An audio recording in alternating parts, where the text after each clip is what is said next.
Eravamo un gruppo molto unito e ovviamente scortavamo il magistrato più competente, più autorevole che ci fosse in Italia, anzi io mi allargo nel mondo, per quanto riguarda la strategia contro la mafia, perché Giovanni aveva capito tante cose, forse ne aveva capite troppe.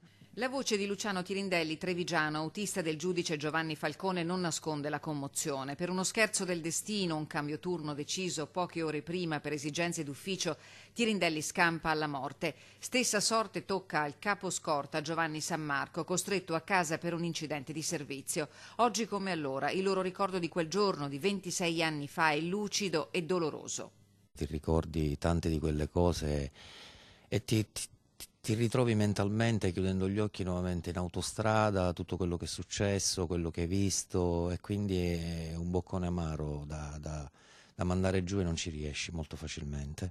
Con il collega Tirindelli, Giovanni Sammarco ha raccontato in un libro Falcone la storia degli uomini del quarto Savona 15, nome in codice della scorta del giudice antimafia, ed è una storia che parte dallo svincolo dell'autostrada tra Punta Raisi e Palermo, divenuto un simbolo per l'Italia intera.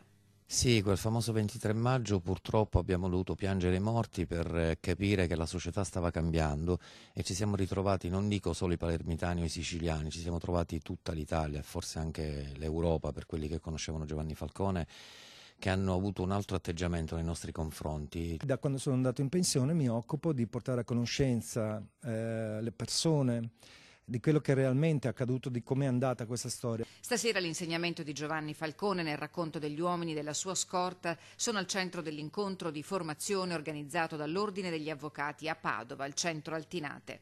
Dobbiamo ricordare perché queste cose non devono più accadere e la mafia non è lo Stato siamo noi e noi ci tiriamo sulle maniche e un centimetro alla volta facciamo questo Stato migliore.